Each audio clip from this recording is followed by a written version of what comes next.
Legal.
Pessoal, boa tarde, tudo bem? Boa tarde, Ivan. Tudo bem e você? Tudo na Ah, paz. boa tarde. Boa Boa tarde. Eu tarde. sou aqui o Ivan, né? Como vocês podem ver, eu sou suplente, sou o assessor da sessão, né? O titular. Entrei em contato com a professora que vai avaliar o trabalho de vocês, ela já vai aparecer aqui.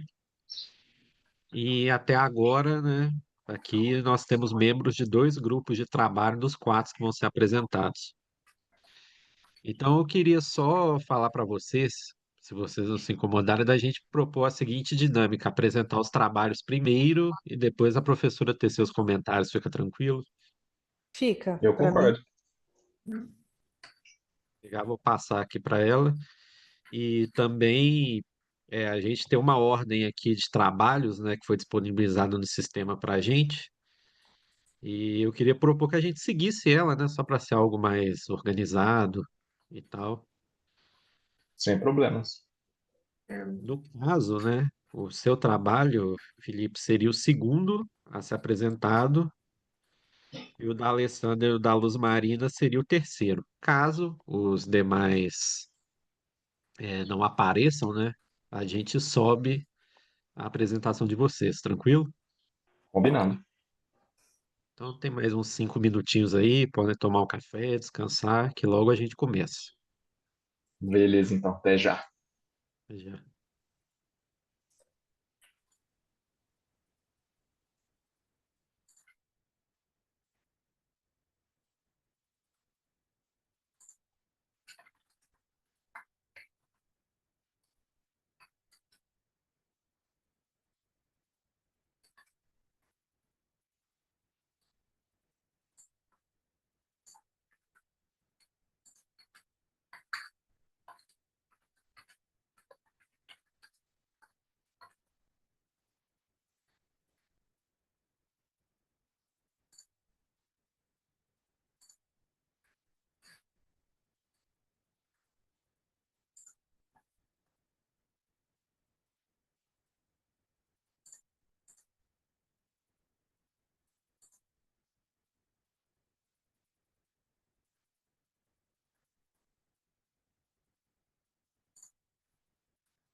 Não, deixa eu te explicar, porque ali na Arena Campestre é uma arena, né, de vôlei de quadra e nós somos um time de vôlei.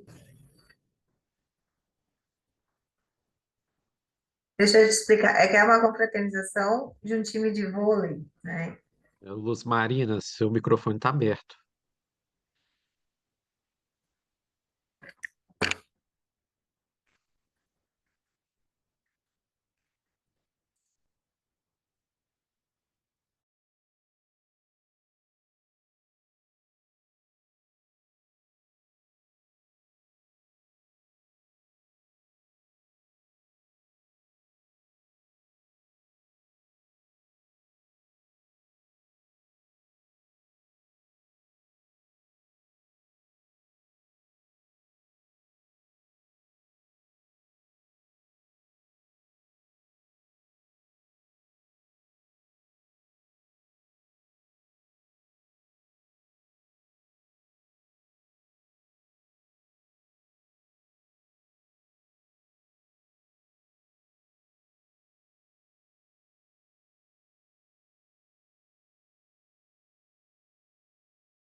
Boa tarde.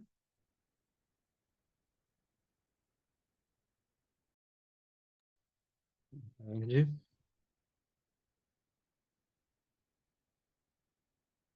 Pessoal, só um aviso, a professora teve um probleminha técnico, mas ela já está entrando aqui. Beleza.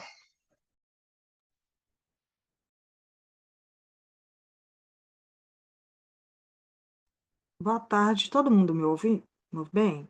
Boa tarde, pessoal. Ivan, consegui. Boa Boa Conseguiu, né? tarde. tarde. Perfeito, Tudo- professora. Boa tarde. Bom, gente, quase que eu não entrei, estava dando problema, mas eu consegui. Vou fazer Eu uma também. verificação. Ah, também teve. Vou fazer uma verificação rápida se todos os autores e autoras estão aqui. Eu vou seguir a ordem. Ah, eu daqui a pouco me apresento, mas só vou verificar se todos os autores e autoras estão aqui. O artigo, vou seguir a ordem que aparece para mim na programação. Então, o primeiro artigo é do Felipe Sarmento, da Priscila Gomes e da Janaína Oliveira. Quem vai apresentar já está aqui? Priscila, será você? Não sei, não estou vendo todo Então, mundo. todos aqui, professor. Boa tarde. Ah, então tá bom. Artigo 2, acho que está aqui, Jeficene de Souza Rosa Leão. Ah, está aqui. Olá, tudo bom, gente? Olá, tudo bem? E o 3, o Felipe Augusto, está aqui também, eu estou vendo entre as Sou eu. carinhas. E o último, Tatiana, Alessandra e Luz Marina. Estamos aqui. Então perfeito. Bom, vou abrir aqui para ver. A gente pode começar, Ivan? Como é que está funcionando hoje? É o primeiro dia, né? A gente sempre dá uma perguntada. Boa tarde a todos mais uma vez. Podemos começar assim, professora. E assim, a dinâmica que vem sendo aplicada, né, nas outras sessões temáticas é a seguinte: primeiro, os grupos de trabalho apresentam, né, de 10 a 15 minutos, né, um tempo bem protocolar, e aí depois você testa os comentários sobre os trabalhos, né? Fica tranquilo para você e também pergunta aos demais que chegaram depois. Não, perfeito. Tá ótimo, Ivan. Obrigada. Você vai gravar alguma coisa? Tem alguma outra questão que eu tenho que incluir? Acho que não, né? Acho que só a Não, frase. Depois eu coloco como é que fala, meu Deus? Da avaliação, né? Da sessão. sim. Mas acho que a gente coloca daqui a pouquinho, né? Essa avaliação da sessão eu mesmo que sou assessor eu coloco, né, Ah, aqui então no tá bom. chat aqui. É quando eu No abrir o link final, e quando apareceu faltar para uns mim. 10 minutinhos assim, eu coloco. Perfeito. Então vamos lá, agora eu vou me apresentar oficialmente. Boa tarde, eu sou Manuela Maia Ribeiro. Eu sou uma das líderes, né, desse tema dentro da administração pública, o tema ligado à gestão e inovação em políticas públicas. Eu sou pesquisadora no CETIC.br, que é o Centro Regional de Estudos para o Desenvolvimento da Sociedade da Informação. O CETIC é um centro de pesquisa ligado à Unesco aqui no Brasil, que fica dentro do NIC.br, que não sei se vocês já ouviram falar. É a entidade, né, no Brasil que é responsável pelo registro dos domínios.br. Então, no Brasil, diferentemente de outros lugares do mundo, os recursos do .br vão para uma organização sem fins de lucro que tem que usar esses recursos para devolver para a sociedade. E uma dessas maneiras, né, de devolução para a sociedade é por meio de pesquisas sobre o uso das tecnologias, que é o departamento que eu atuo dentro do CETIC, ok? Para começar a nossa sessão, né, a primeira sessão dessa... não, a segunda sessão desse tema, aliás. Né, já teve uma anterior às 4h30, que foi moderada por outra pessoa. Eu vou propor, vou seguir o que o Ivan propôs, né, de seguir essa ordem que eu falei das apresentações, cada um ter de 10 a 15 minutos de fala e depois comentários. Eu vou abrir, Ivan, tanto os meus comentários como para os outros que estiverem acompanhando.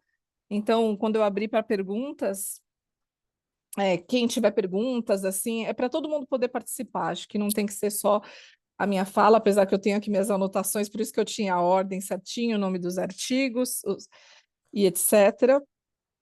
Então, eu vou começar, né, para convidar para a apresentação do artigo Administração Pública como ré em processos judiciais envolvendo trabalho análogo à escravidão, uma análise a partir do monitor do trabalho decente. Vou convidar os autores aí para uma fala de 10 a 15 minutos. Caso qualquer coisa, a gente vai colocando comentários ou vou interromper se passar muito do tempo, tá bom? Quem vai apresentar ou vão dividir a apresentação? Olá, Nós professora, a vamos... gente vai dividir a apresentação. Ok. Podem começar. Também acho que Ivan, é possível compartilhar a apresentação se tiver, né? Sim, está aberta essa possibilidade. Ok. Eu vou... PowerPoint, né? No caso, se tiver algum. Vou tentar compartilhar aqui, gente, só um instante, por favor, que a gente fez o teste, mas não deu para testar o compartilhamento, né? Só um minuto, por favor. São mineiros? Desculpa a pergunta. Somos. Também eu estou reconhecendo aqui a proximidade. Não precisou nem se apresentar, né? Já entendi. Estou vendo o sotaque, falei, ué.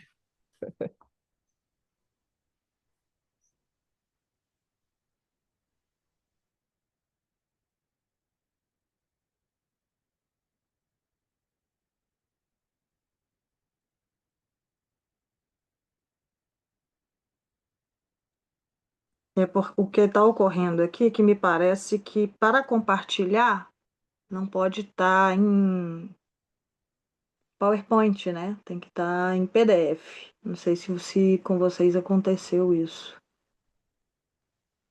Geralmente eu consigo compartilhar em PowerPoint. Não sei se tem nesse evento específico tem algum tipo de impedimento, mas geralmente é possível. Se você for em compartilhar, né? Uhum. Aí A tem gente consegue. tela, tem documentos, mas realmente nas telas você já consegue achar a apresentação. Quando eu Aqui, cliquei por em exemplo, ele pediu, falou que não está suportando, selecione uma imagem ou documento PDF.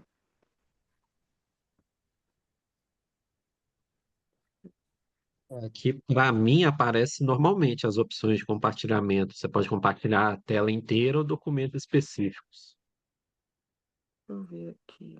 Tela. Vou te mandar em PDF, Janaína. Ah, ótimo. Obrigada, Felipe.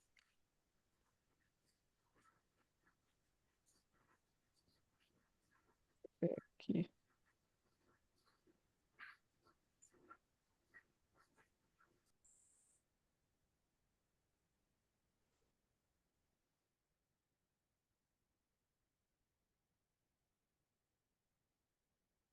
Ó, eu vou fazer um teste aqui. Vocês estão vendo? Esse é um PowerPoint. Sim. Acho que não. Mas tem que estar armadinho também, de qualquer forma. Conseguir desse jeito. Se for o caso, tenta compartilhar a tela inteira, se tiver essa opção, ao invés do documento específico.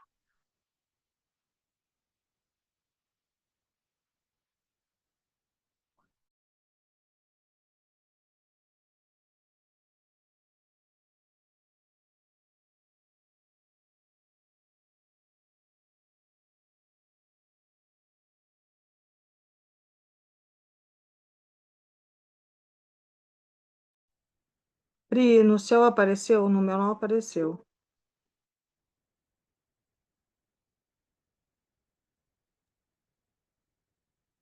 Não. Se vocês querem enviar o arquivo aqui pelo Zoom e eu vejo se eu consigo passar para vocês. Ai, seria ótimo. Deixa eu.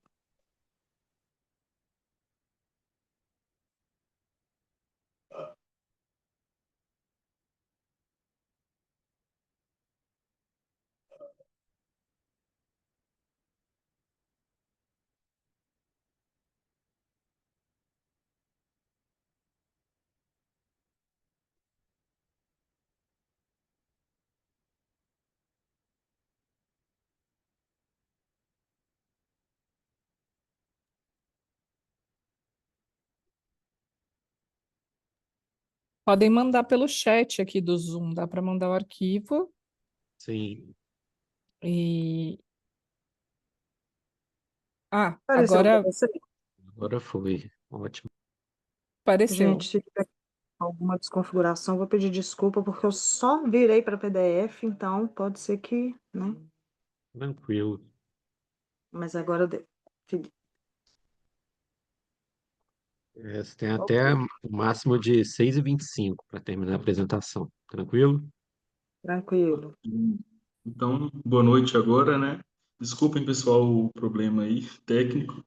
Eu sou o Felipe. O título do nosso trabalho é Administração Pública como Ré em Processos Judiciais envolvendo o trabalho análogo à escravidão.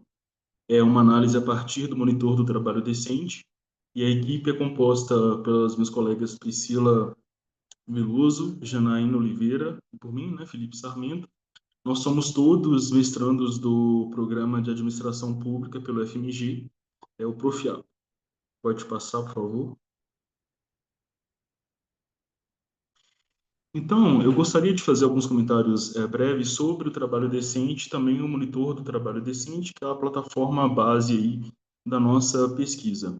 A OIT tem um conceito de trabalho decente em que ela vai dizer que o trabalho decente ele é um trabalho que é realizado com qualidade, com liberdade, com segurança, com dignidade, enfim, são uma série de condições que trazem dignidade para aquela relação de trabalho, né, para aquele trabalho. E o trabalho escravo afronta diretamente o conceito de trabalho decente. Tem um autor muito importante, que foi procurador do trabalho, tem uma vasta experiência acadêmica nessa temática, e ele vai dizer que o trabalho escravo é antítese do trabalho decente. E a partir disso que foi construído o monitor do trabalho decente. O que é o monitor do trabalho decente? Pode passar para o próximo, por favor? É uma plataforma que vai listar processos judiciais de todos os tribunais regionais do trabalho do país, de acordo com algumas temáticas que foram elencadas como aquelas mais relacionadas ao que se espera de um trabalho minimamente digno, né, de um trabalho decente.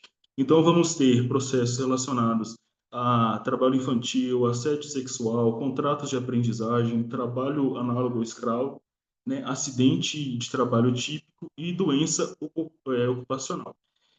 Então, resumidamente, essa plataforma vai organizar, consolidar e disponibilizar essas informações desses processos em painéis de BI. E, para isso, ela vai utilizar uma ferramenta de inteligência artificial. Então, essa ferramenta vai verificar esses processos, vai identificar se em algum deles há alguma menção ali, algum termo alguma frase, enfim, algum trecho daquele processo que se relaciona a algum desses temas. Se houver, essa ferramenta vai vincular esse processo a essa temática e vai disponibilizar lá na plataforma, na lista de processos, de acordo com cada uma dessas temáticas que eu mencionei. E uma coisa importante é que, só um minutinho, deixa eu olhar.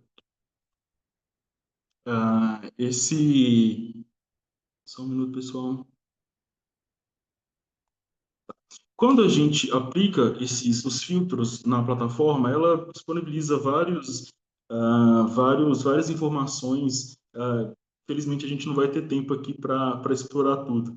Mas, em uma das abas, ela disponibiliza informações sobre o empregador, ou melhor, sobre o réu naquelas ações. Então, tem, por exemplo, o número de réus, quando a gente aplica, por exemplo, trabalho infantil ou trabalho escravo no TRT de Minas, em primeira instância, vai aparecer lá uma aba com os réus naquelas ações. E tem uma coisa que chamou muito a nossa atenção foi que quando a gente aplica os filtros do TRT de Minas e dos outros também, mas especificamente de Minas, que foi da nossa pesquisa, há muitos réus do poder público, a administração pública figura em vários processos relacionados a trabalho escravo. Isso é, no mínimo, curioso, né? O que se espera é que a administração pública esteja no outro polo, no polo ativo das ações, demandando desses empregadores melhores condições de trabalho, né? Que eles estejam, de fato, oferecendo um trabalho decente para os seus empregados.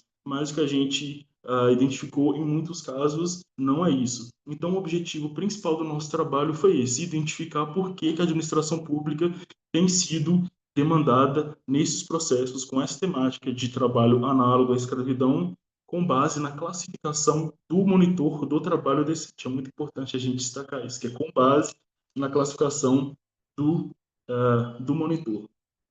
Eu queria tecer agora alguns comentários sobre essa tipificação, a tipificação desse crime no artigo 149 do Código Penal. É o nosso principal dispositivo no ordenamento jurídico que trata especificamente sobre esse crime, e o artigo 149 vai dizer que comete esse crime quem reduz alguém à condição análoga à de escravo. E é importante a gente destacar que a legislação atual utiliza exatamente esse termo, né?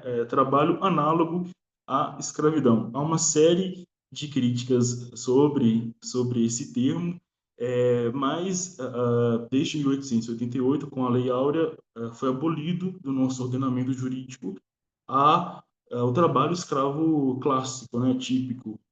Então, desde então, não é possível mais que alguém seja propriedade de outra pessoa. Então, teoricamente, de acordo com essa visão aqui, há outras, não é possível haver mais o trabalho escravo clássico, né? O máximo que pode acontecer é o trabalho análogo à escravidão. E esse artigo, no caput dele, vai trazer as modalidades pelas quais esse crime pode ocorrer, que são 4: trabalhos forçados, jornada exaustiva, condições degradantes de trabalho e restrição da locomoção em razão de dívida, tanto dívida ao empregador quanto a um preposto.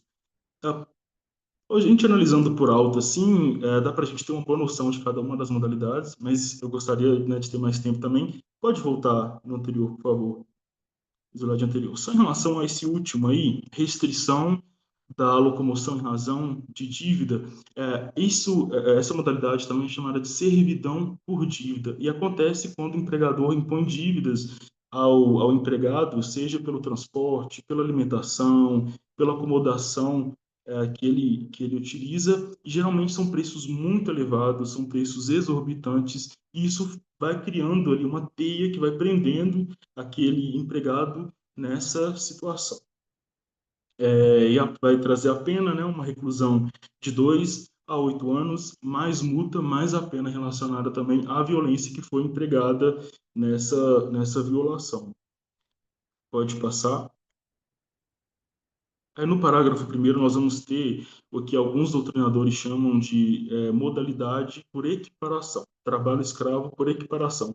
E elas se relacionam, na verdade, com restrição, estão basicamente relacionadas à restrição da locomoção e para isso, utilizando de vários meios, como o cerceio do uso de transporte, vigilância ostensiva no local de trabalho ou apoderamento dos documentos ou de objetos do empregado, tudo isso para mantê-lo naquele local de trabalho. Eu queria só fazer dois comentários antes de passar para a colega Priscila, que a gente está olhando aqui as modalidades e não necessariamente elas estão relacionadas à privação da liberdade. Não era assim, muitas vezes, nem mesmo na escravidão clássica. Então, algumas pessoas confundem isso, né? Então é importante a gente destacar que o que esse artigo aqui tenta tutelar e a interpretação mais moderna, né, contemporânea em relação a isso, é que ele, na verdade, tenta proteger, objetiva proteger a dignidade do trabalhador. E o outro ponto é que não necessariamente o fato de esse empregado ser registrado, ter a sua carteira de trabalho registrada, vai afastar automaticamente essa exploração, porque essas duas situações podem coexistir. Passo para você, Priscila. Boa noite a todos. Nós vamos falar agora um pouquinho sobre a metodologia do trabalho, né? Foi realizada uma pesquisa mista, qualitativa e quantitativa, a partir de amostras, né, do monitor de trabalho decente. Foram extraídos 47 processos do monitor de trabalho decente, e esses trabalhos, por uma questão ética, esses processos foram codificados, de P1 a P47. E nessa coleta de dados, nós utilizamos filtros, e foram utilizados os seguintes filtros. O tema trabalho análogo ao escravo, a instância primeira, Tribunal TRT3, que é o de Minas Gerais, município do fato originador, todos os municípios do TRT3, o documento classificado como julgado, a visualização que nós optamos foi visão geral do reclamado, e o polo passivo, né, como o Felipe disse, aí, a administração pública como no polo passivo, como ré, e foram extraídos os processos no período de 1º de junho de 2020 a 13 de junho de 2025. Quanto à análise dos dados, nós utilizamos a análise de conteúdo, as unidades analisadas foram os processos judiciais, as unidades amostrais, as petições iniciais e sentenças, a unidade de análise era idêntica à unidade amostral, que foi o texto como um todo. E, a partir daí, nós elencamos 6 categorias para a obtenção dos códigos. A categoria 1, entidade da administração pública, que consta como ré. A 2, motivo pelo qual a administração pública foi demandada. Terceira, existência de menção expressa sobre trabalho escravo. A 4ª, alegação da parte autora, que ensejou o processo. A 5ª, acato da alegação por parte do magistrado. E a 6ª, categoria responsabilização da administração pública. A partir daí, nós obtivemos os resultados da pesquisa, que Janaína vai apresentar.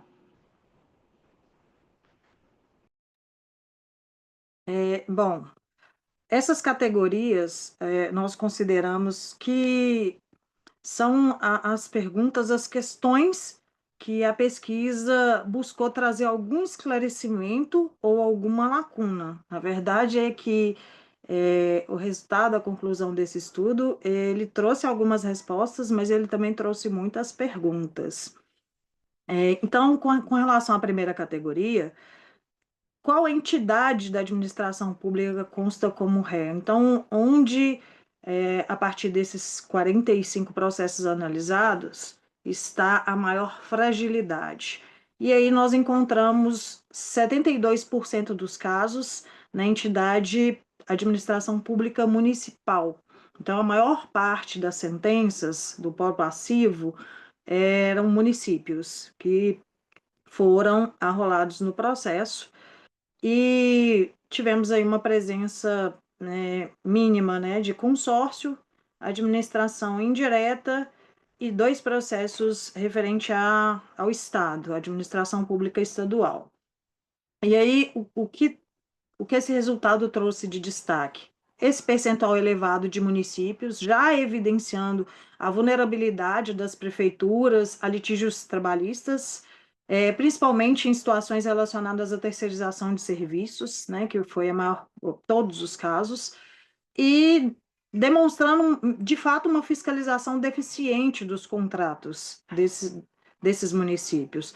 Então, embora a Constituição Federal ela vai atribuir à União a organização, a supervisão, a inspeção do trabalho, é importante ressaltar que cabe também aos demais entes federativos assegurar em suas contratações, que é o caso, o respeito aos direitos fundamentais dos trabalhadores. Então, a primeira resposta que a pesquisa nos trouxe é que o município é o maior demandado nesses processos.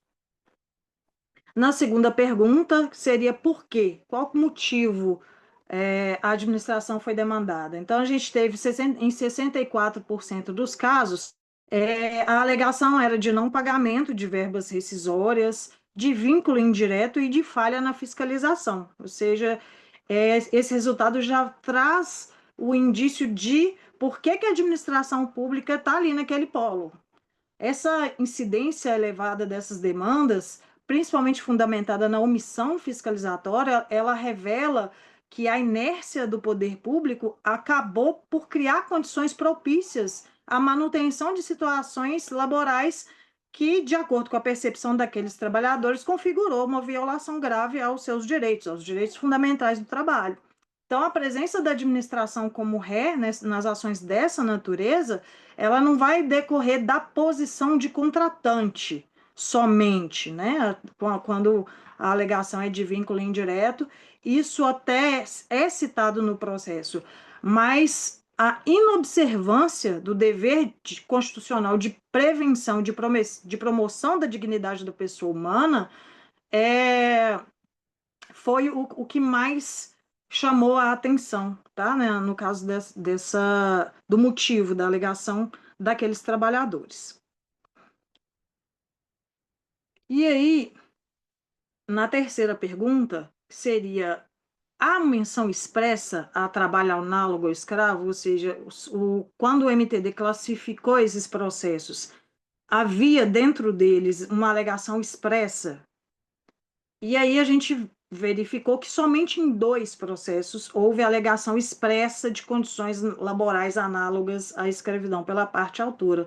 No entanto, ainda que não seja uma menção expressa, ainda que tenha sido pontual, o estudo, né, o referencial teórico, isso nos traz a reconhecer que os elementos fáticos por grande parte dos reclamantes, ou seja, eu não disse que era trabalho análogo à escravidão, mas eu disse que é jornada exaustiva. Eu disse que houve ausência de condições básicas de higiene, de alojamento precário, falta de equipamento de proteção. Então, ainda que não haja essa menção expressa, há sim elementos fáticos que são descritos tanto pelos conceitos jurídicos quanto os conceitos da literatura, remetem a trabalho análogo à escravidão, sim. E aí, essa caracterização jurídica, ela prescinde da nomenclatura das partes, mas basta a existência das situações que afrontem a dignidade do trabalhador, ou seja, supressão de autonomia, submissão a formas degradantes de exploração laboral, para que essa classificação aconteça. E aí, na próxima pergunta, já dando sequência a isso, já que somente em 2 processos houve uma menção expressa, por que então o monitor de trabalho decente classificou esse processo como um caso de trabalho análogo ao escravo? Então, em 96% dos casos, a alegação foi de condições degradantes. No entanto, dentro dessa alegação de condições degradantes, a gente tem uma parte que foi uma parte menor, 38%, falou somente condição degradante de forma isolada, e a maior parte dos casos, 62%, trouxe condição degradante e jornada exaustiva. Então, essas foram as alegações das partes autoras que fizeram com que o monitor do trabalho decente classificasse o processo dessa forma. Isso demonstra que o próprio monitor, na maioria dos casos, ele tem a sensibilidade a esses elementos. mesmo não havendo menção explícita ao crime nos autos do processo. E aí, ok, já entendemos qual foi a alegação contida. Ela foi acatada pelo magistrado, e aí vem as lacunas que eu disse anteriormente. Em 61,7% dos casos, o pedido referente ao tópico anterior, ou seja, referente à condição degradante, foi negado. Então, existe uma resistência do judiciário em acolher os pedidos. Isso pode comprometer o trabalho da administração pública como promotora do trabalho decente e deixa ela, assim, como responsável subsidiária no contexto, principalmente por omissão fiscalizatória, e evidencia que essa responsabilidade ela não decorre da execução direta dos serviços, mas da ausência da atuação da administração na gestão e fiscalização dos contratos públicos dela. E aí, ok, em 38% dos casos houve um deferimento, voltando aqui rapidinho, só para não ficar solto o comentário, 61% foi negado, mas 38,3% houve um deferimento de pelo menos um dos pleitos. E aí, esse deferimento, a administração pública, ela foi responsabilizada pelo pedido? Infelizmente, eu não vou ter tempo suficiente para citar os casos aqui, mas depois a gente pode debater e colocar alguns exemplos no debate. Em 16 processos, houve o reconhecimento parcial dessa responsabilidade, ou seja, o município foi condenado a pagamento de verbas trabalhistas, foi condenado a pagamento de danos morais, danos extrapatrimoniais, que é como os magistrados entenderam, relacionados a essas alegações, que são as de condições análogas ao trabalho escravo. E aí, dentro desse teor, né, desses 16 processos, 5 se destacaram porque eles evidenciaram na sentença características explícitas de condições análogas ao trabalho escravo, mas elas foram julgadas como danos extrapatrimoniais. E aí uma curiosidade que eu quero colocar aqui rapidinho é que esses danos extrapatrimoniais, a forma com que o judiciário lidou, principalmente com esses 5 processos, nos causou um tanto uma estranheza, porque não houve um encaminhamento ao Ministério Público do Trabalho, aquilo não foi julgado como crime, da forma que o Código Penal prevê. Então, o magistrado foi lá e condenou o pagamento de uma indenização e ficou por isso mesmo. E aí, Janaína, Caminha? preciso que você finalize em 30 segundos, por favor, porque a gente já passou 5 minutos do tempo previsto para a fala. Não sei nem se vai ter tempo de fazer meus comentários. 30 segundos, ok? Ok, vamos lá. Então, em conclusão, a principal motivação das ações judiciais foi a busca pela responsabilização subsidiária da administração mesmo, por débitos trabalhistas ou violações de direitos. Em nenhuma das decisões, como eu disse anteriormente, foi determinada a remessa dos autos para o Ministério Público Federal para a apuração do crime, e em nenhuma decisão foi tratado dessa forma, e aí os dados indicaram que, embora existam violações graves aos direitos trabalhistas, o Poder Judiciário tem adotado uma interpretação restritiva quanto a essa configuração. E a fragilidade, né, que acho que o ponto principal para a gente concluir é que a fragilidade da gestão contratual da administração pública torna ela cúmplice, faz com que ela corrobore para a violação do direito trabalhista, ao invés de ser uma guardiã do direito do trabalhador. Ponto. Obrigada, Janaína. Ivan, a gente pode ter tempo para uma fala e uma pergunta? Você que manda no nosso tempo. Professora, a princípio a ideia seria apresentar todos os trabalhos e comentar depois, mas se você quiser falar Então agora, tá não tem bom, podemos problema. fazer no final, então. Pode ser. É que eu já fiz dos dois jeitos em outros anos. Eu já fiz logo comentando e depois sobrou espaço até para Perfeito. debate. Então a gente vai. Deixa eu agora achar aqui onde está minhas anotações. Achei. Obrigada. Pessoal, bom, parabéns pelo trabalho, depois eu comento mais. E aí, o segundo trabalho, né, a ser apresentado aqui na minha lista é o artigo Análise dos fatores motivadores e inibidores, perdão, para a intenção de utilizar as ferramentas tecnológicas no sistema educacional do Estado de Minas Gerais, outro com tema de Minas. Jefficene, por favor, quando você quiser pode começar, e aí entre 10 e 15 minutos no máximo, tá bom? Ok, deixa eu só conseguir ver se consigo apresentar aqui. Só um minutinho. Perfeito. Está na área de trabalho. Falei correto? É Jefferson, assim? Ou Sim, então correto. tá bom. Esse aqui.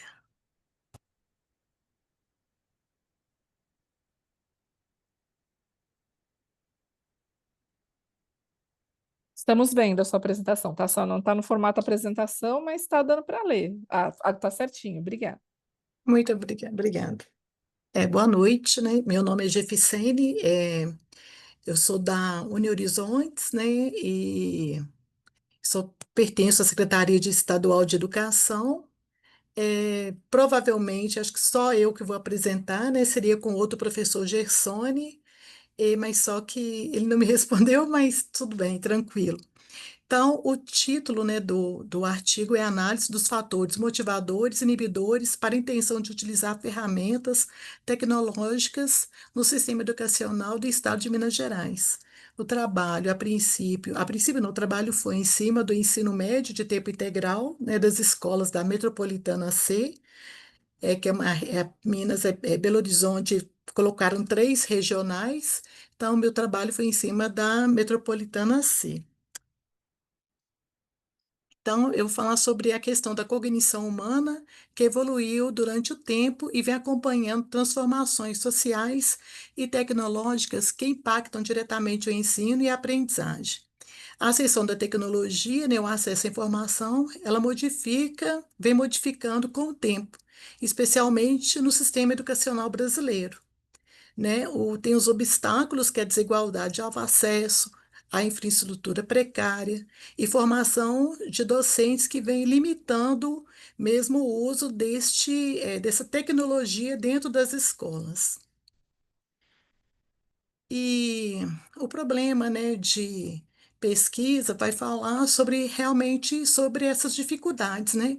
Quais são as influências dos fatores motivadores e inibidores na intenção de utilizar ferramentas tecnológicas no sistema educacional? Essa é a pergunta, né, da pesquisa. E o objetivo deste estudo realmente é analisar esses fatores, né, dentro dos servidores da secretaria, em especial dentro da escola, né, e o que é a metodologia, o método que eu usei para coleta, né, de análise dessa pesquisa é o índice de prontidão de uso da tecnologia, que vai colocar ali a tecnologia, o que motiva e o que inibe o professor no uso da questão da tecnologia. Então, esse modelo ele foi criado por Parassunamã em 2002, ele foi aprimorado em 2016, né? A escala é composta por 4 construtos, né? 4 dimensões, que é otimismo e inovatividade, são os fatores que são os motivadores, e além de desconforto e insegurança, que são os fatores inibidores que fazem com que o professor ele fique com receio de estar usando a tecnologia dentro das escolas. É importante, né, diferenciar a aceitação da tecnologia e prontidão, que envolve não só a intenção voluntária de uso e que influencia também a unidade e facilidade percebida também pelo professor. A prontidão e inclusão também tem os aspectos emocionais, né? A segurança do professor de estar usando aquela tecnologia ou não, até que ponto ele domina ou não, que vai sair do controle dele. O referencial teórico, nós usamos a tecnologia, né, na questão da educação, até que ponto ela pode transformar a prática, favorecendo com metodologia inovadora, né, e apesar dos potenciais efetivos, depende da integração consciente dos professores, né, visto que o excesso também inadequado, ela tem os aspectos negativos, né, que causam ansiedade e fadiga em crianças e adolescentes. Já no campo do desenvolvimento de competências e habilidades, a tecnologia da informação ela atua como uma ferramenta pedagógica capaz de estimular a tomada de decisão, dinamizar o ensino e modernizar o processo avaliativo, né? Contudo, o papel do professor é reduzido, não é reduzido, mas ele é ampliado, cabendo às escolas e ao poder público fornecer condições, estruturas e políticas, né, para que essa tecnologia ela possa, de fato, participar ali do processo de cognição, né, do processo de ensino-aprendizagem dos alunos. A metodologia foi a pesquisa, né? Ela é aplicada, observacional, ela foi quantitativa. A abordagem foi em cima do TRI, né, que é o Índice de Prontidão para o Uso da Tecnologia. Foi um questionário, né, estruturado na escala Likert. Ela foi no período de junho a agosto de 2024. Teve uma amostra de 201 professores, que foi do ensino médio de tempo integral. A técnica foi modelagem de equações estruturais, né? As hipóteses investigadas a partir de relação que motiva ou que inibe e que contribui para a intenção e o uso dessa tecnologia dentro das escolas. O modelo, né, ela teve uma capacidade explicativa, então ela ficou de média a baixo, né, ela teve uma confiabilidade nesses construtos, e todos os todas significativas, né, elas ainda estão abaixo de 0,708, o que faz da confiabilidade desses construtos. Né? As hipóteses, foram 7 hipóteses, das 7, 5 elas foram confirmadas e 2 foram rejeitadas, mas elas não impactaram na questão do resultado e nem da questão da confiabilidade do resultado. Quando foi discutido os resultados, né, o otimismo, ele mostrou forte impacto na intenção do uso e da propensão da inovação. A insegurança, ela influenciou diretamente no desconforto, confirmando as dificuldades percebidas no uso da tecnologia, que reduziu a confiança, né? A percepção negativa das contribuições à tecnologia, ela reduziu a intenção de uso, sugerindo que crenças sobre utilidades e benefícios são determinantes. Já hipóteses que foram rejeitadas, o desconforto, que é para intenção e insegurança, elas indicam que tais fatores não afetam diretamente na adoção, mas atuam de forma indireta. Foi isso que eu falei anteriormente, que ela não só do fato dela ser rejeitada, mas ela não trouxe um impacto negativo na pesquisa. Os resultados reforçam que atitudes positivas, né, como o otimismo e inovação, são mais decisivas do que são barreiras negativas para explicar a adoção da tecnologia no contexto educacional. A conclusão. Chegamos à conclusão que o otimismo e a inovação são os principais fatores que impulsionam a adoção da tecnologia educacional, enquanto a insegurança e o desconforto não interferem diretamente na intenção de uso, mas pode comprometer a experiência do usuário. Já a percepção da contribuição, por sua vez, mostrou decisiva quanto mais. Deixa eu só pegar aqui, onde eu estou.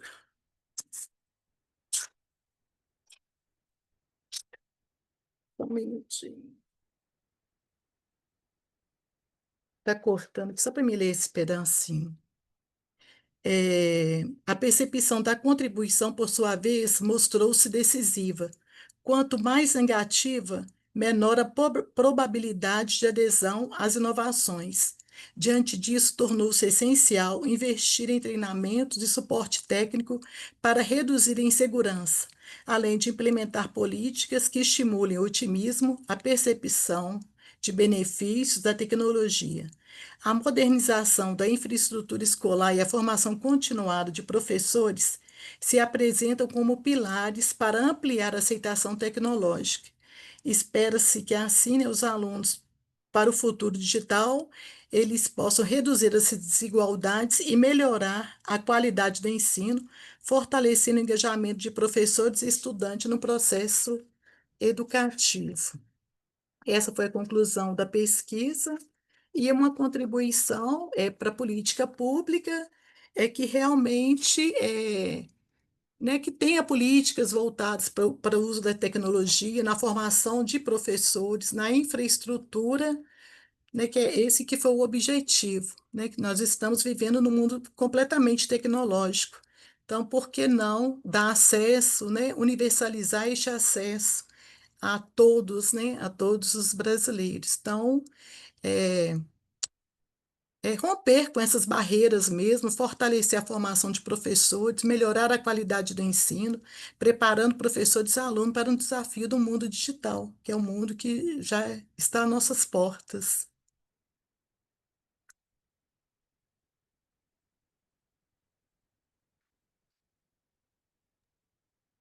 Obrigada, Jefficene.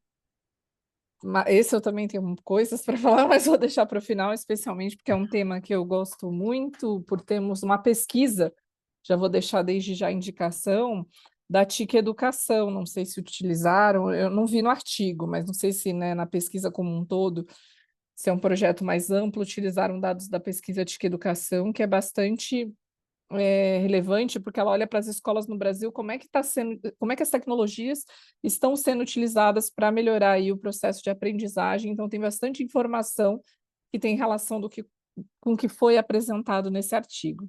Obrigada. Vamos para o terceiro já, né, para dar tempo da nossa fase de comentários, perguntas, discussão. Eu chamo Felipe, né, Augusto, para apresentar, né, o artigo Evasão na pós-graduação estrito sensu, fatores determinantes e diretrizes de permanência na UFSCar. Pois bem, vamos lá. Vou compartilhar a tela com vocês. Vocês estão visualizando e me ouvindo bem? Sim. Sim. Tudo certo. Pois bem. Bom, boa noite a todas e todos.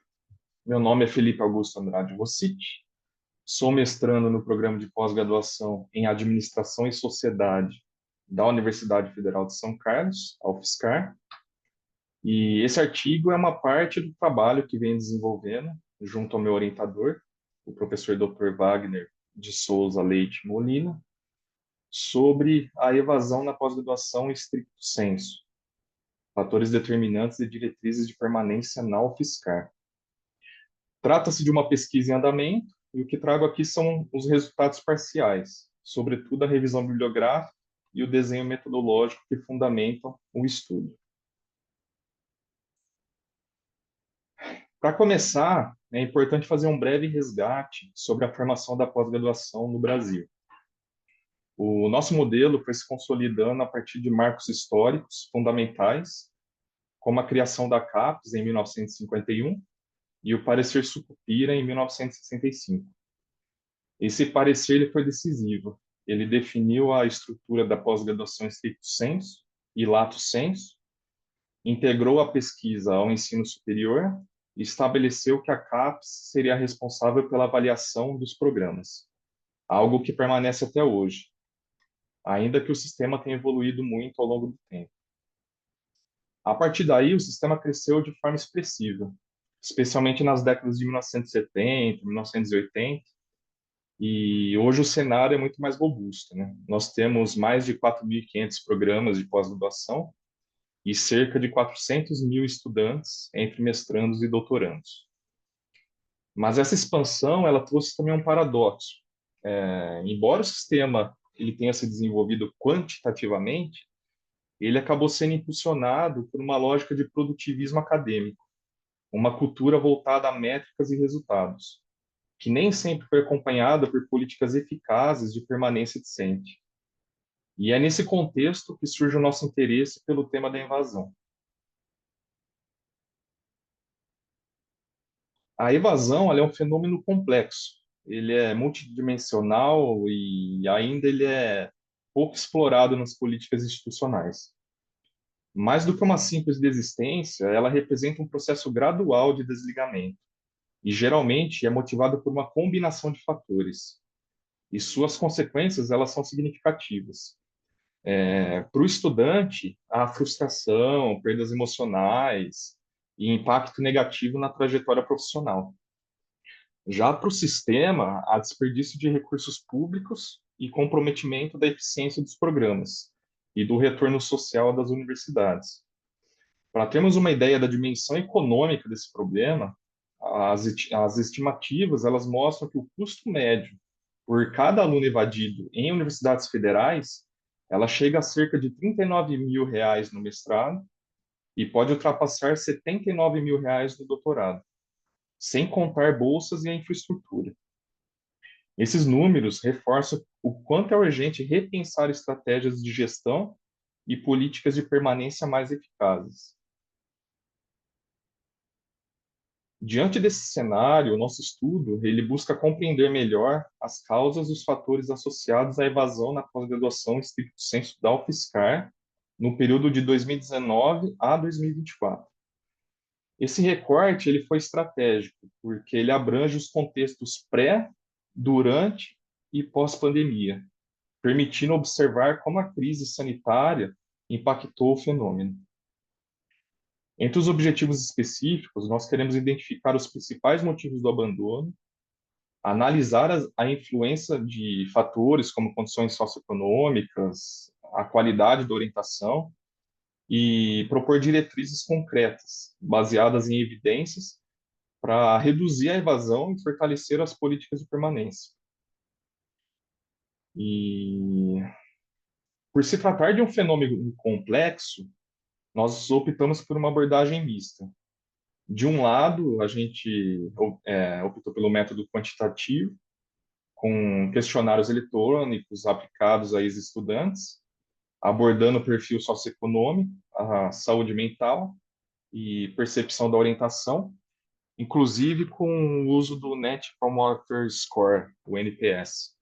São aquelas perguntinhas básicas de 0 a 10, o quanto você indicaria o programa de pós-graduação, ou a universidade, para um amigo, para um familiar. E, de outro lado, a vertente qualitativa será por meio de entrevistas semi-estruturadas, que aprofundam as percepções e experiências individuais. Além disso, nós iremos analisar dados secundários, como os disponíveis na plataforma Sucupira, na GeoCaps e no sistema próprio GeoWeb da UFSCar, que é o sistema que gerencia a pós-graduação. E a combinação desses fatores, dessas fontes, permitirá uma análise mais completa, triangulando resultados e conectando números com contextos humanos. A análise dos dados qualitativos será feita com auxílio de softwares, como o NVivo e o MaxQDA, e os quantitativos serão por meio de estatística descritiva e inferencial. Antes de falar do modelo analítico, é importante nós esclarecermos dois conceitos centrais da pesquisa. Quando falamos em evasão, estamos nos referindo à desistência do curso antes da conclusão formal. A literatura a define como um fenômeno socialmente condicionado e fortemente influenciado pela integração acadêmica e social do estudante. Já a permanência é algo mais amplo. Não significa apenas não evadir, mas conseguir concluir o curso com sucesso e, principalmente, sentir-se parte do ambiente acadêmico, contando com apoio institucional, seja ele financeiro, psicossocial ou relacionado à qualidade da orientação. Para estruturar a pesquisa, nós adotamos um modelo analítico amplamente utilizado na literatura, que organiza os fatores da evasão em duas grandes categorias: os extrínsecos, de ordem estrutural e ambiental, e os intrínsecos, de natureza pessoal e subjetiva. Essa distinção ela nos ajuda a compreender melhor a interação entre os aspectos institucionais e individuais que influenciam a decisão de permanecer ou abandonar o curso. Vamos lá, fatores extrínsecos. Entre os fatores extrínsecos, um dos mais evidentes é a dificuldade socioeconômica. Muitos estudantes precisam trabalhar para se sustentar, o que torna difícil conciliar as demandas da pós-graduação com a vida profissional. Além disso, a falta de bolsas, o acesso limitado a serviços de apoio psicossocial e a percepção de falta de acolhimento institucional agravam esse cenário, criando um ambiente de grande pressão. No campo dos fatores intrínsecos, aparecem as questões emocionais. Então, ansiedade, depressão e burnout são recorrentes. Há também o desalinhamento entre as expectativas idealizadas sobre o que é cursar uma pós-graduação e a realidade cotidiana, marcada por exigências intensas e muitas vezes a solidão. O sentimento de não pertencimento ao espaço acadêmico é outro elemento importante, que contribui para o processo gradual de afastamento do estudante. A literatura e nossos estudos preliminares indicam que os principais fatores de risco para evasão são as dificuldades socioeconômicas, os problemas de saúde mental, a qualidade da relação orientador-orientando, o desalinhamento de expectativas e a falta de apoio institucional. Esses elementos somados formam um quadro complexo que precisa ser enfrentado de maneira integrada. Entre todos os fatores, a relação de orientação é, sem dúvida, o ponto mais sensível. Uma boa relação entre orientador e orientando, baseada no diálogo, na escuta e no acompanhamento próximo, funciona como um poderoso fator de proteção. Por outro lado, quando a ausência de feedback, a falta de comunicação e a negligência podem se tornar gatilhos diretos para o abandono. Por isso, a qualidade da orientação precisa ser vista como um elemento central nas políticas institucionais de permanência.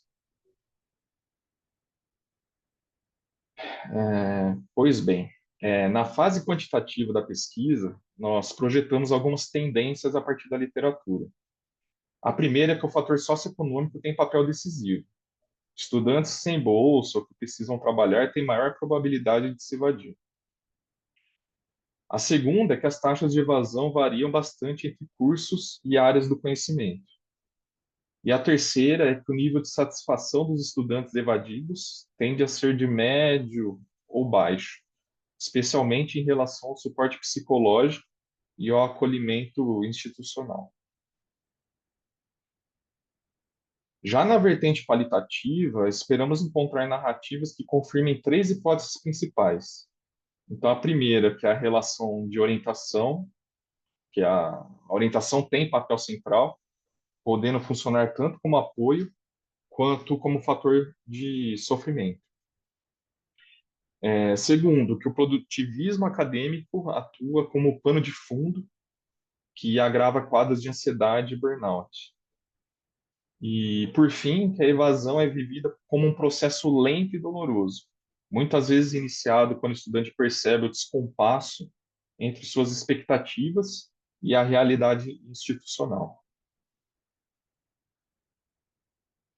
Esses achados, eles nos levam a uma reflexão mais ampla. A evasão, ela não pode ser vista apenas como uma falha individual do aluno. Ela é um reflexo de problemas estruturais, culturais e organizacionais, que atravessam grande parte das universidades públicas do país. Nesse sentido, o estudo na UFSCar deve ser entendido como um espelho dessa realidade nacional, permitindo identificar padrões e propor ações concretas. Com base em toda a revisão teórica e nas hipóteses levantadas, nós chegamos a um conjunto de diretrizes que consideramos essenciais para fortalecer a permanência discente. A primeira é o investimento na formação para a orientação. É fundamental que os docentes sejam preparados e valorizados nesse papel, que vai muito além da dimensão técnica. A segunda é a ampliação do suporte psicossocial com acesso fácil e desburocratizado a serviços de cuidado emocional.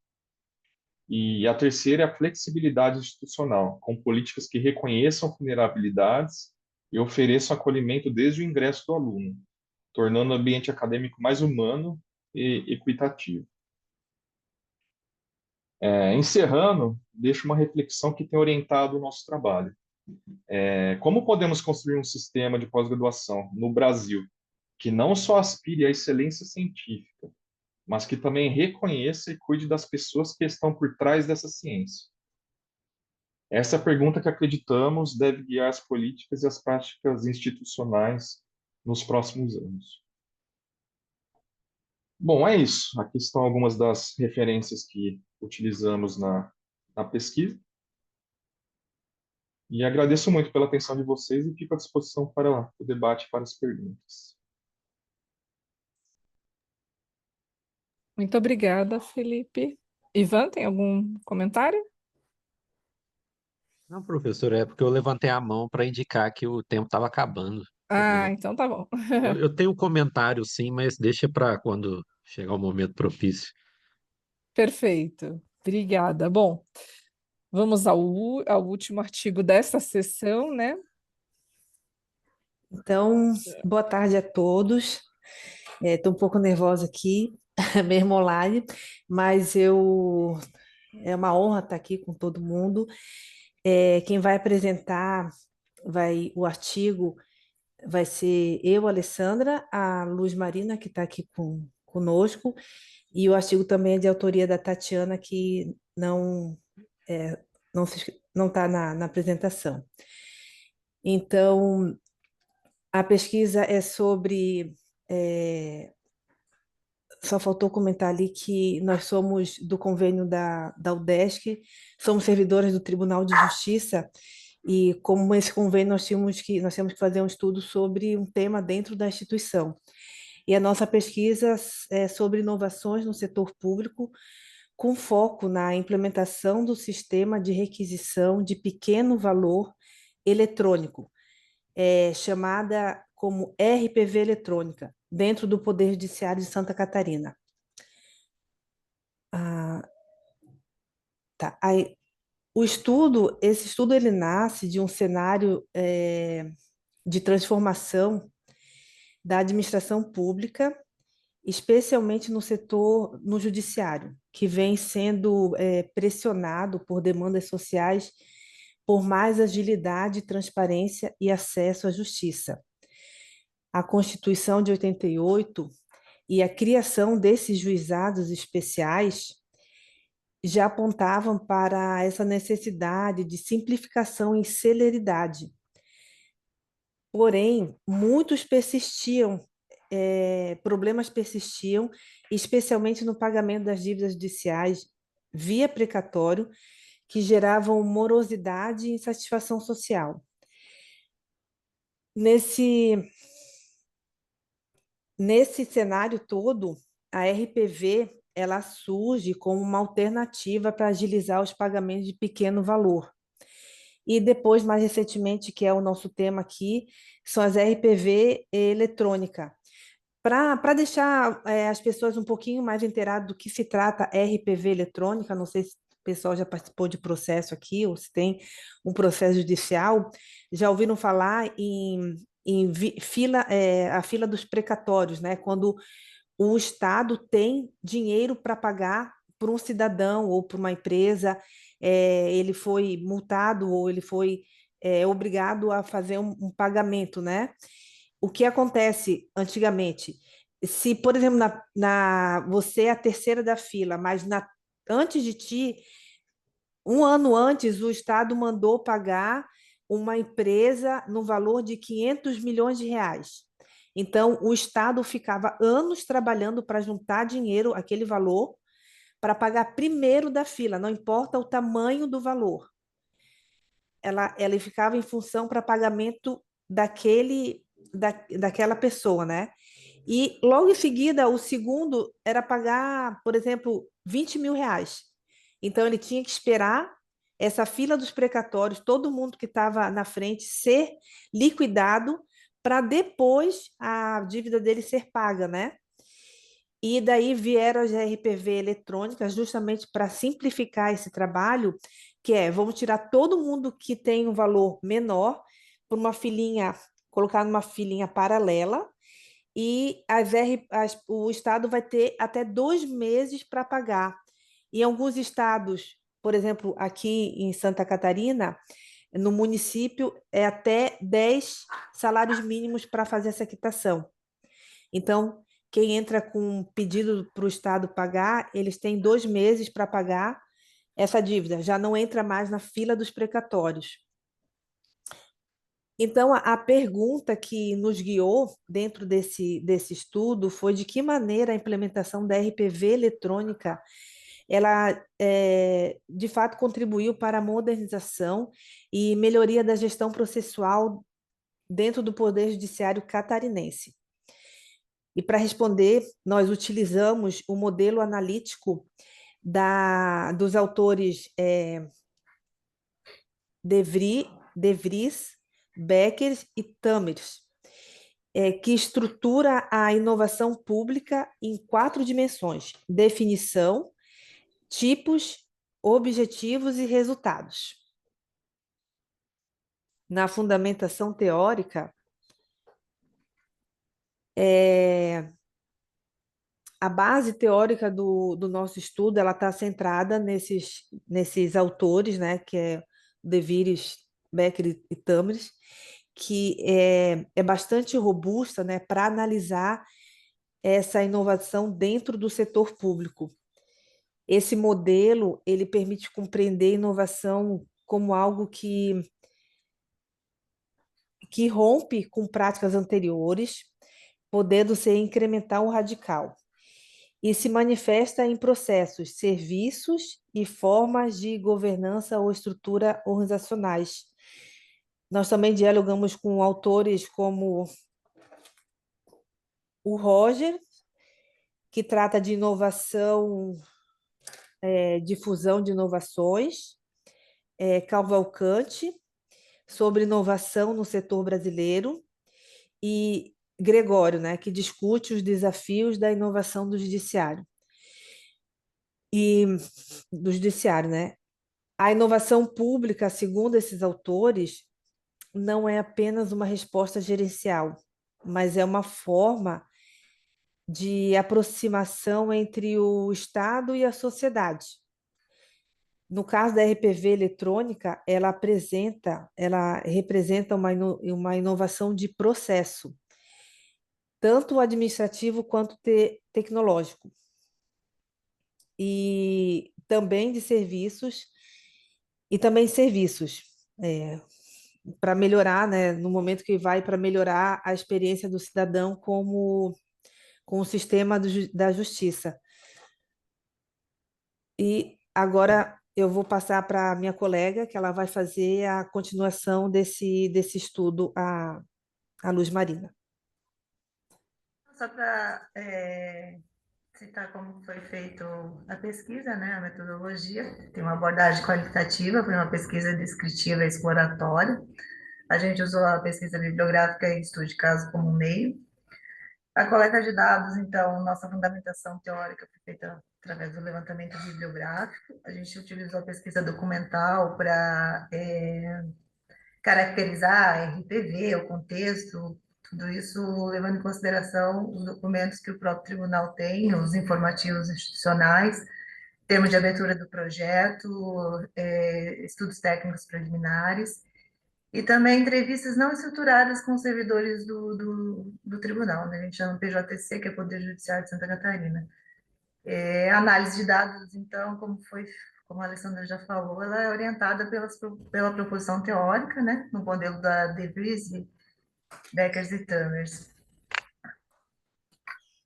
Então, o modelo analítico que é a base do nosso trabalho, ele funciona como matriz analítica, né, que orienta essa interpretação da inovação. No caso da RPV, ela permite definir qual é a inovação, né, como introdução de algo novo, incremental ou radical. No caso, a gente percebe que foi uma inovação incremental. Ela classifica o tipo de inovação como processo, serviço, governança e inovação conceitual, depois a gente apresenta o resultado. Mapeia os objetivos, né, da própria inovação, se é eficiência, se é eficácia, legitimidade, transparência, e nos ajuda a compreender os antecedentes, né? Antecedentes ambientais, organizacionais, as características e individuais.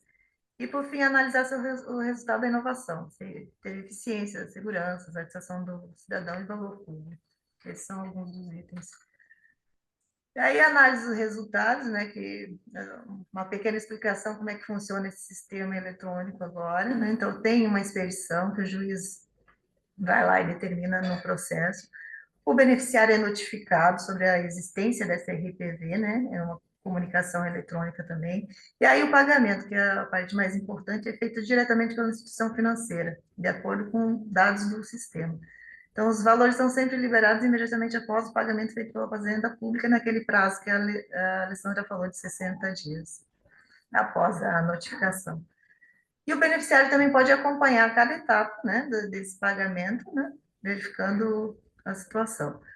Então, esse formato adotado, ele desburocratiza o acesso aos valores pelo credor, ele agiliza a finalização do processo pelo poder público e promove a eficiência e eficácia da prestação jurisdicional.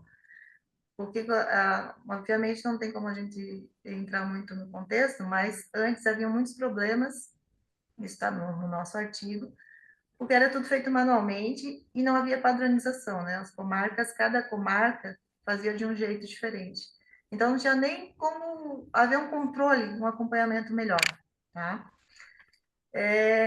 Então, os benefícios, né, que a gente encontrou pelo novo sistema, destacada a automatização, atualização automática dos valores, eliminação das necessidades de ajuste manual, expedição automática de alvarás, ofícios, documentos, garantia de maior precisão e rapidez no pagamento, né? Então, esse lançamento automático, ele facilita o rastreamento e monitoramento de cada etapa do processo. A celeridade no arquivamento dos processos também é um reflexo evidente, né? E contribui para reduzir a taxa de congestionamento do Poder Judiciário.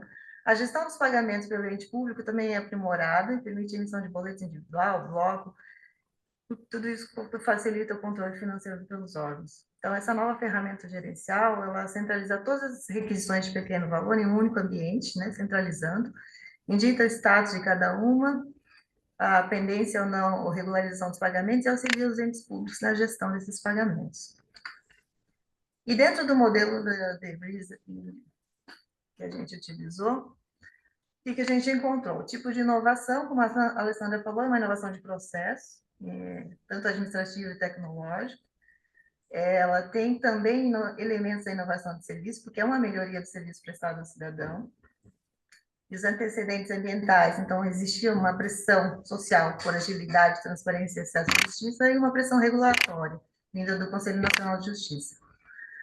Antecedentes organizacionais que a gente encontrou, então, foi uma estrutura consolidada. Nós utilizamos o sistema judicial EPROC, né? Então, ele já está consolidado há muito tempo no Tribunal de Justiça e nossos processos são 100% digitais. Também há uma liderança e uma capacidade técnica que são favoráveis à implantação dessa renovação. As características da inovação, então, usabilidade, né, de fácil uso, a compatibilidade entre os sistemas, tem o sistema judicial e sistemas de outros órgãos, como o da Procuradoria-Geral do Estado. Foram feitos os testes pilotos, que também apresentaram resultados positivos.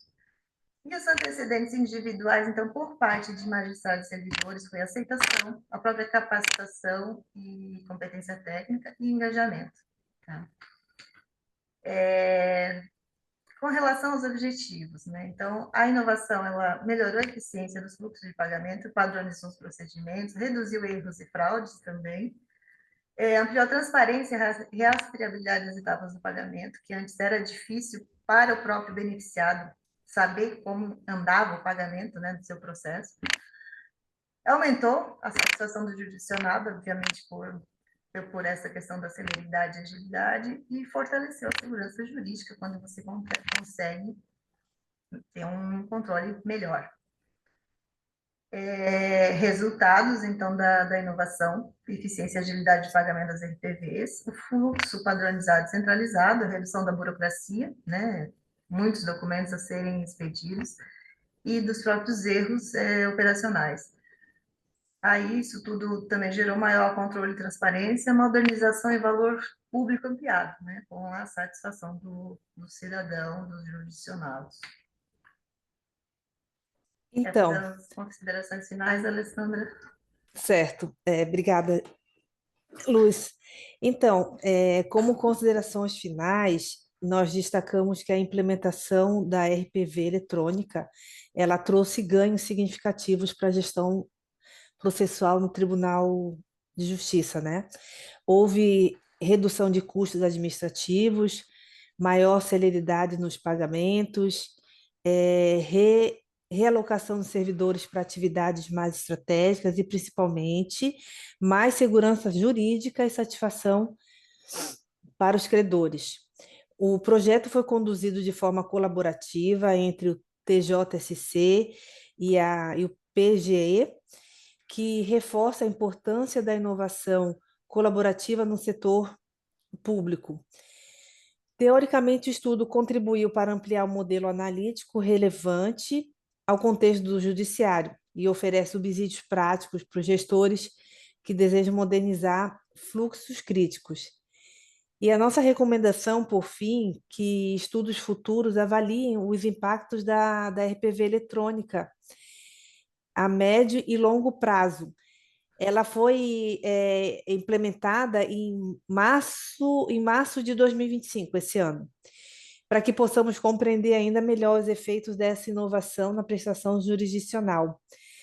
Então, pessoas, esse é o conteúdo, esse é o nosso artigo que nós trouxemos aqui. Estamos abertas para questionamentos, dúvidas, perguntas. Fiquem à vontade. Muito obrigada. Muito obrigada, Alessandra e Luz Marina. Parabéns também pelo trabalho, né? Todos os trabalhos, na verdade, são temas extremamente relevantes.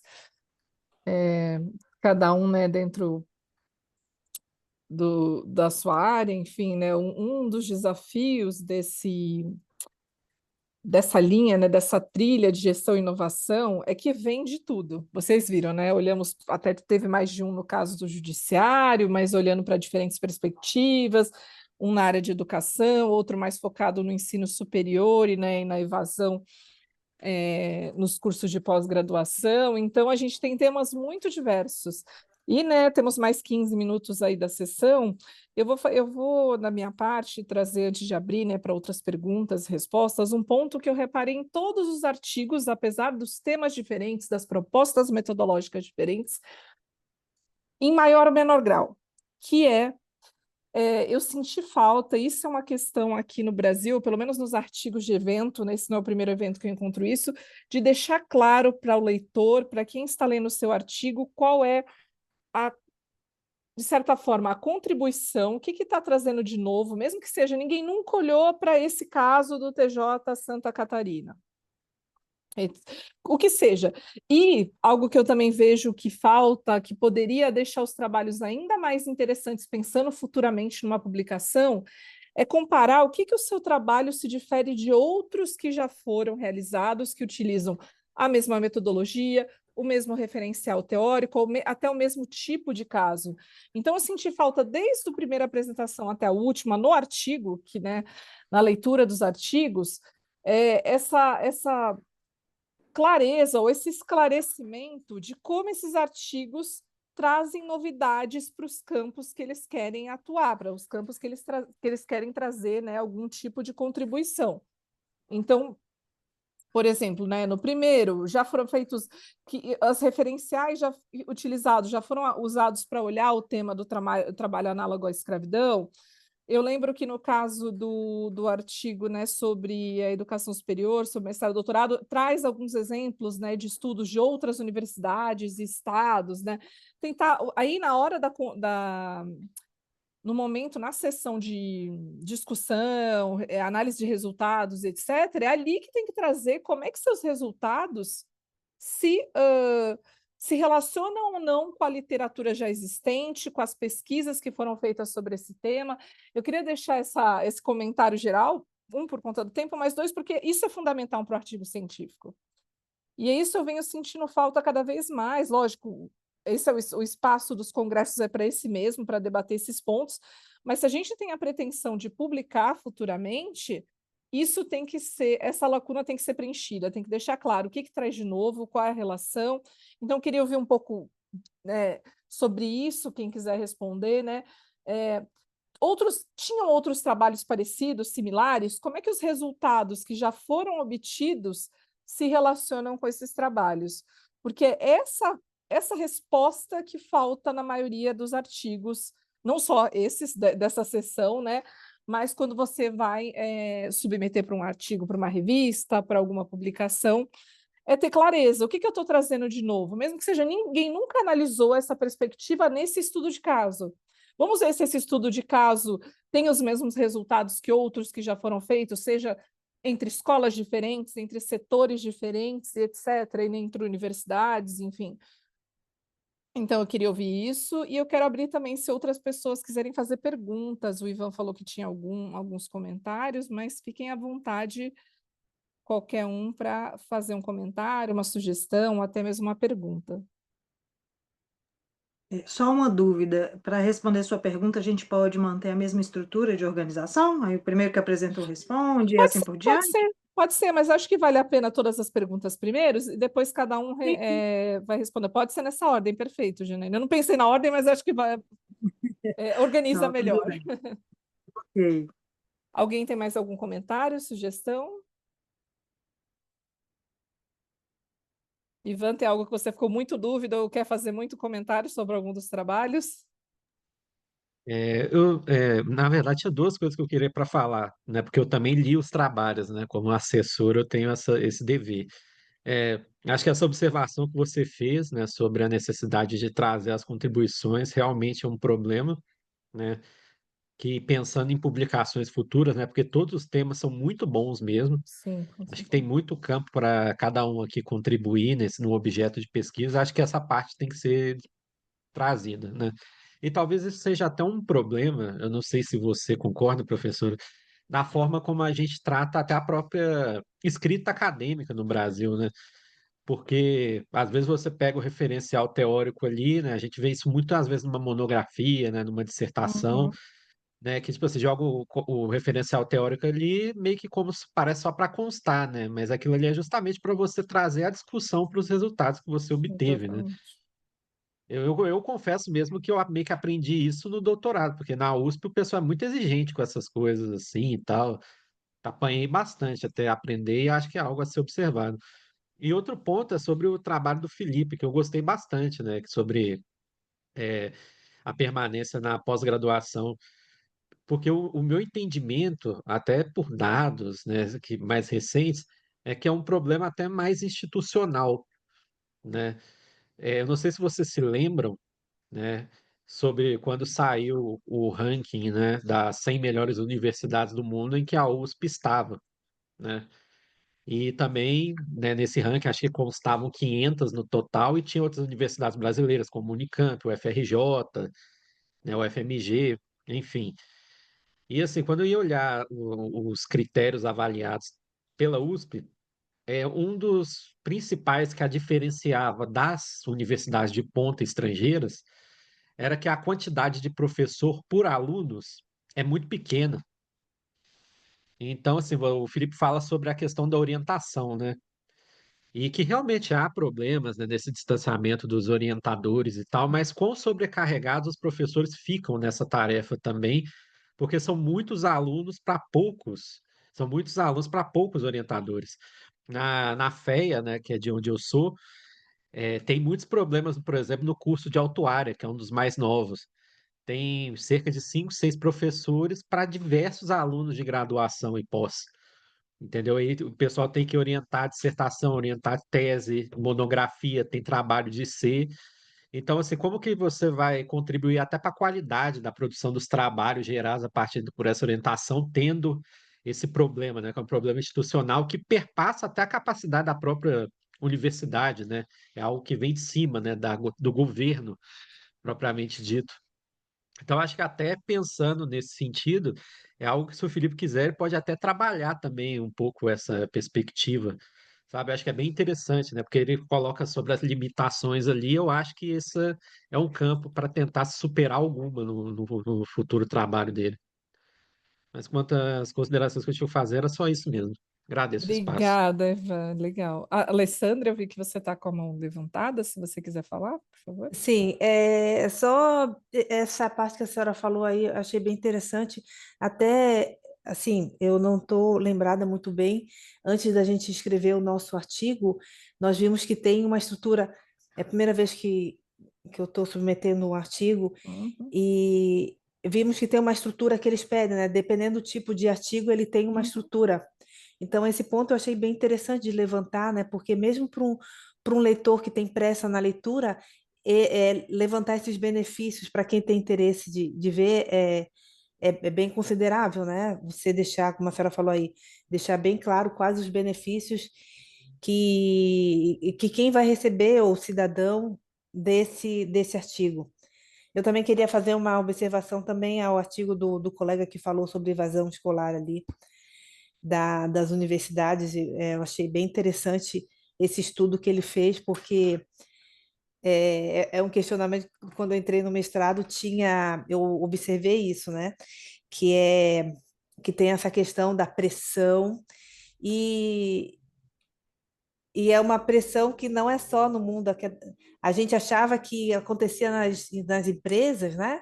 Só que dentro do mundo acadêmico ela é bem pior, assim.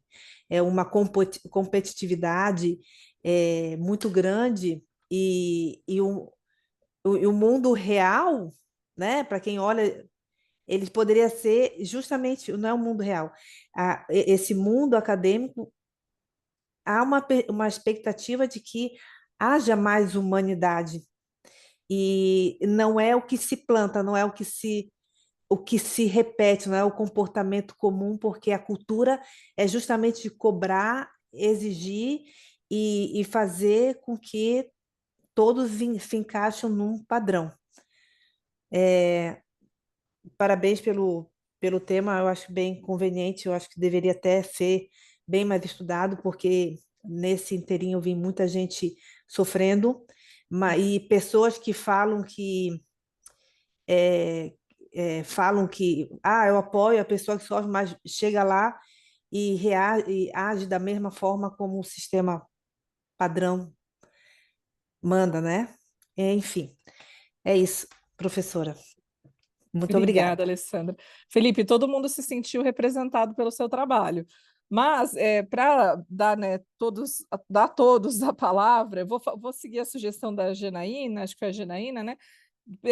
Priscila, Felipe e Janaína querem fazer algum comentário? Se puderem fazer em um minutinho só, para a gente termos os últimos 5 minutinhos aí, em relação ao que foi falado, tanto por mim quanto pelos demais colegas, por favor. Tá, então vou ser breve. Muito obrigada pelas considerações. Eu faço minhas as palavras da colega também, né? Para a gente que está submetendo agora, ter esse feedback é muito importante, porque são estruturas diferentes. Mas no nosso caso em específico, o que houve foi exatamente o que você disse. Existe uma lacuna na literatura sobre o caso, porque é o caminho inverso, né? O que a literatura traz com relação ao trabalho análogo ao escravo é o que acontece na iniciativa privada. É como que a iniciativa privada viola esses direitos, como que essas Uhum. violações acontecem no âmbito do privado, porque ninguém imagina que o defensor dos direitos fundamentais irá violá-los. Então, a gente teve essa dificuldade, acredito que seria interessante colocar isso, a gente vai revisar, inclusive, já está em revisão e aprofundamento. Só um dado para deixar aqui. A gente pegou um recorte muito pequenininho dessa base de dados, a gente pegou Uhum. 47 processos, na verdade eram 113, e a gente filtrou a base, chegou nesse resultado de 47 no TRT3 Minas, mas nós estamos falando aí em 4 anos, mais de 2.600 processos, mais de 2.600 condenações. Então, esse nosso estudo, ele abre, de fato, uma pergunta importante que carece de atenção e de outros estudos, e eu, inclusive, vou aprofundar ele, né, na minha tese, mas o ponto principal no caso dessa, não tivemos como comparar, não tivemos como, é Uhum. realmente uma lacuna acadêmica, porque não há publicações que falam assim, que acontece com a administração quando ela viola? Por que ela viola? O que ela está fazendo nesse polo passivo? Essa é a grande questão que a gente abriu com esse estudo. E a questão da relevância, e eu concordo plenamente com você, acho que merecia um parágrafo, é exatamente contribuir para que isso não ocorra. Como que a gente contribui? Expondo o paradoxo. Existe um paradoxo. A administração está violando direitos fundamentais, ela é corresponsável, então ela está sendo condenada junto com aquele que violou pela sua incapacidade institucional ou pela sua omissão fiscalizatória. Eu acho que os próximos estudos elucidarão melhor esses motivos. Essas são as perguntas que esse estudo traz, quando eu disse que ele deixa perguntas, deixa respostas também. Mas acho que, assim, muito obrigada pela sugestão. Era importante colocar isso no texto para que o leitor saiba que, de fato, a gente está tratando de uma coisa que é inovadora para a literatura também. Exato. Obrigada, Jana. Esse é o ponto. Na verdade, está no texto até. Esse ponto é colocado perfeitamente, como você falou. O que está faltando na maioria dos textos é explicitar, é sempre trazer o leitor que, olha, isso é uma novidade, isso daqui não é comum o que está sendo feito, isso daqui não é geralmente estudado, ou dessa maneira, ou esse caso, e etc., como é o caso, né, de olhar e imaginar o setor público como, né, violador de direitos em certos contextos, né, principalmente nesse, apesar de algumas pessoas podem discordar não nesse tema, mas nesse debate, mas entender que não é esperado, né, não é uma expectativa que quem deveria proteger direitos está violando também. Então, é de deixar explícito. O meu destaque aqui é de deixar sempre explícito essa novidade, mesmo que seja ninguém nunca olhou para esse caso aqui. E já é uma novidade, não precisa ser uma contribuição teórica, apesar que no doutorado vai ser uma exigência, quando começarem, né? Quem não estiver no doutorado ainda começar, vai ser uma exigência, mas de trazer, olha, não estão olhando para esses casos, né? Como foi bem colocado, de como é que esse tema está sendo tratado quando, né, o poder público faz parte aí também do processo, aí no caso, né, como réu. Tá certo. Gefisene, você gostaria de falar alguma coisa? Sim, todos os trabalhos, né, tem essa questão da violação do realmente do direito, né? Até quando você olha no meu trabalho essa questão do uso da tecnologia, né, como uma metodologia que poderia ser usada na sala de aula, né, para ajudar o aluno a ir para o mundo do trabalho, para pesquisa e para a universidade, para o mundo real dele mesmo, ele vai precisar dessa questão toda da tecnologia, né?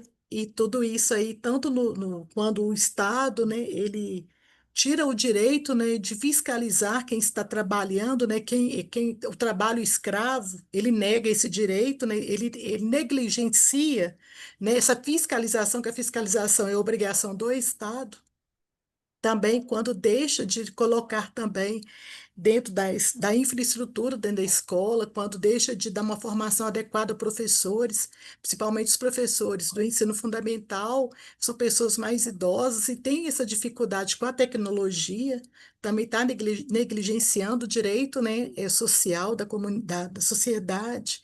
Também no outro trabalho, quando, né, essa evasão no mestrado e doutorado, também, né, essa falta de empatia no olhar do outro.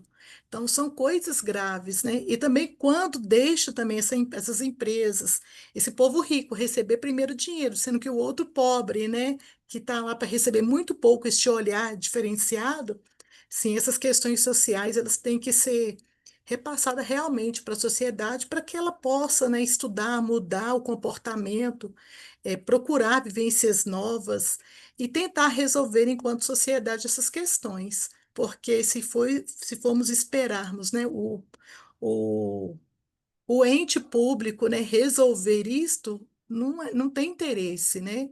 Mas a gente tem que estar passando esses trabalhos para a sociedade comum, para estar ensinando a eles a lutar pelos direitos, né, de forma consciente, né? Eu acho que Por isso que eu estimulo desde já que divulguem esses trabalhos, que publiquem. A ideia é essa, o congresso é só o primeiro passo, é só o primeiro passo desses trabalhos, né? É o começo. Eu espero muito que eles sejam de verdade, que sigam, né, esses estudos, eles sejam divulgados aí para um público até mais amplo aqui do que a conferência. Obrigada, Jeffersene. Felipe Rossiti. Bom, tentar falar rapidamente. Agradeço pela oportunidade, parabenizo a todos e todas pelas apresentações. Respondendo a Manuela, concordo com você. Esse é o meu primeiro artigo, é o meu primeiro congresso, então, enfim, tudo é muito novo para mim. Escrevi esse artigo no primeiro semestre, e hoje eu sinto que se eu fosse escrever hoje, a escrita seria totalmente diferente, que eu percebi que eu amadureci mais do que no primeiro semestre, estou correndo para qualificar, enfim, no próximo mês, então já estou mudando muito a minha visão e a minha forma de escrever. Agradeço pelos seus apontamentos. Quanto ao Ivan,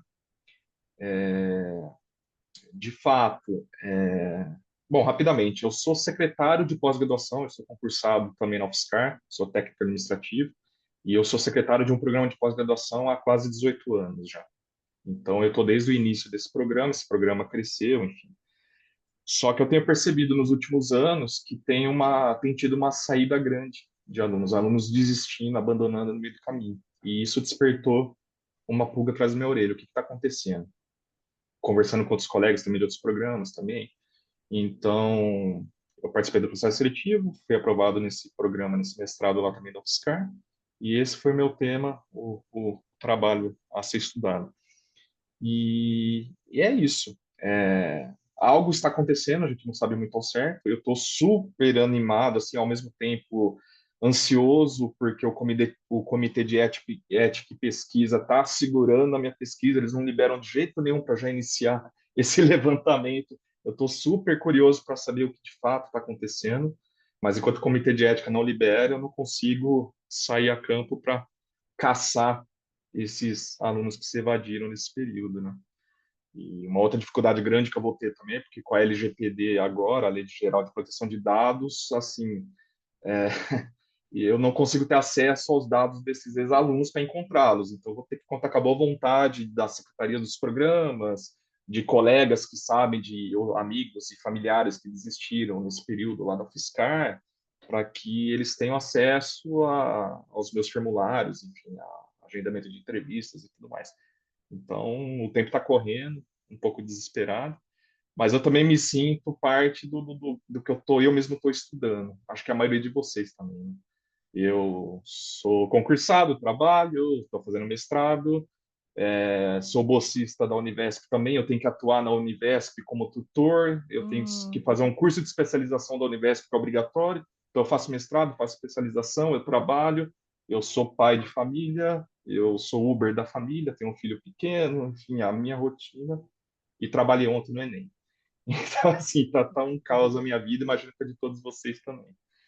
Mas é Estamos todos isso. ansiosos com os resultados do seu trabalho, de verdade, todo Não, mundo. eu também. Mas, enfim, agradeço muito pela oportunidade. Infelizmente, o tempo é bem curto, mas valeu a experiência. Obrigado mesmo. Parabéns para todo mundo. Obrigada. Alessandra e Luz Marina, querem fazer algum último comentário antes de finalizarmos a Eu sessão? acho que todo mundo está no mesmo barco, né? Eu estava aqui pensando, os nossos colegas lá da turma do tribunal que fez o mestrado, quantos, eu fui uma delas, já pensou em desistir, né? Mas estamos chegando no final, então agora não dá mais para desistir. E é isso que o Felipe falou, né? No caso, a gente não é acadêmica, nós somos no nosso mestrado de profissional, então a gente trabalha 7, 8 horas por dia e tem que ler 3, 6 artigos por semana e toda aquela coisa. Chega uma hora de desespero, mas depois tem que voltar, que a vida continua. E a questão eu acho muito interessante, né, essa visão acadêmica, eu gostaria de ter aproveitado mais justamente toda essa reflexão que se dá sobre cada trabalho, sobre todas as leituras que a gente fez e às vezes eu não consegui ler, mas enfim, o que traz de novo no artigo, né? Pelo menos no meu ponto de vista, assim, do setor público, uma instituição como o Poder Judiciário que é altamente fechada, né? E a gente vem daquela visão social que o setor público não funciona, que não faz nada, mas a gente faz muita coisa. E às vezes essas coisas não aparecem, por exemplo, essa questão, né, que a gente trouxe, que é só um exemplo, mas que a gente sabe que existem muitos outros aí pelo Brasil, né? Então, vamos pensar nisso também, futuramente, se a gente continuar. Obrigada. Bom, obrigada, pessoal. Parabéns mais uma vez a todas e todos. Não fiquem nervosos, porque são os primeiros artigos, as primeiras apresentações. Tem que começar por algum lugar e sem dúvida, já começaram muito bem, porque eu gosto muito do SEMEAD, ele é realmente um ambiente de bastante colaboração. É para isso que a gente está aqui, para colaborar, para compreender, ajudar os trabalhos uns dos outros. Eu peço, por favor, antes de saírem, só para vocês entrarem no link que o Ivan compartilhou no chat, não sei se todos viram, para avaliar a sessão e desejo um sucesso aí aos trabalhos de vocês. Espero encontrar os artigos sendo publicados, tá bom? Valeu. Obrigada, viu, Raquel. pessoal? Obrigado, Tchau, Eugênio. tchau. Obrigada. Tchau, tchau. Parabéns a Boa todos. noite para vocês. Boa noite. Boa noite.